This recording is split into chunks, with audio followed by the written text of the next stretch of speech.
Come on. അയ്യോ Come on. എനിക്ക് ഈ വയ്യ Shelly, Ammu. Come on, come on. Get up, get up. വയ്യ. നോക്ക്, നിങ്ങൾ ഈ രീതിയിൽ ട്രെയിൻ ചെയ്തിട്ട് ഒരു കാര്യമില്ല. കാരണം നിങ്ങളിപ്പോൾ പാർട്ടിസിപ്പേറ്റ് ചെയ്യാൻ പോകുന്ന ഒരു ഫുൾ കോൺടാക്ട് കരാട്ടെ ടൂർണമെന്റിലാണ്. മനസ്സിലാവുന്നുണ്ടോ? ക്യോകുഷൻ എന്ന് പറയുന്ന ഒരു ഫുൾ കോൺടാക്ട് ആർട്ടാണ്. ഇതിന്റെ ടൂർണമെന്റിലാണ് പോകുന്നത്.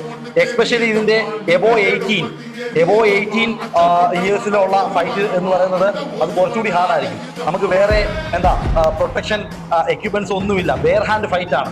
നല്ല ഇടി കയറും, നല്ല ഇടി കൊടുക്കുകയും വേണം, നല്ല ഇടി കയറുകയും ചെയ്യും. മനസ്സിലായോ? കരഞ്ഞുകൊണ്ട് ട്രെയിൻ ചെയ്താലേ ചിരിച്ചുകൊണ്ട് ഫൈറ്റ് ചെയ്യാൻ പറ്റും. എപ്പോഴും അത് ഓർമ്മ വേണം. ഇപ്പൊ നെക്സ്റ്റ് ഡേ തൊട്ട് എനിക്ക് വയ്യാന്നുള്ളൊരു വാക്ക് ഇവിടെ വേണ്ട. മാഷ് അങ്ങ് പറഞ്ഞാൽ മതിയല്ലോ. മാഷിന്റെ വർത്താനം കേട്ട് കഴിഞ്ഞാൽ മാഷ് വലിയ ഫൈറ്റ് ചെയ്യാൻ പറ്റും. അതെ, നമുക്കിന്ന് വയ്യാത്തോണ്ടല്ലേ. ഇനി ഒരു മാസം കിടക്കുമല്ലേ ടൂർണമെന്റിന്. മാഷ് നല്ലൊരു ടീച്ചറായിരിക്കും, പക്ഷെ മാഷിന് ഫൈറ്റിംഗ് എക്സ്പീരിയൻസ് കാണാം. ഹലോ, നിങ്ങളപ്പോൾ മാഷിനെ കുറിച്ച് എന്തറിഞ്ഞിട്ടാ? അദ്ദേഹം ഒരു ഇന്റർനാഷണൽ ക്യോകുഷൻ ഫൈറ്റർ ആയിരുന്നു. പലതവണ നാഷണൽ ചാമ്പ്യൻ ആയിരുന്നു. UAE 2 തവണ ചാമ്പ്യൻ ആയിരുന്നു. വേൾഡ് ടൂർണമെന്റ് റഷ്യയിൽ പോയി അടിച്ചിട്ടുള്ള ആളാണ്. അപ്പോൾ ഇത്ര എക്സ്പീരിയൻസ് ഉള്ള ആളെ കുറിച്ചാണോ നിങ്ങൾ അറിഞ്ഞിട്ടാണോ ഈ പറയുന്നത്?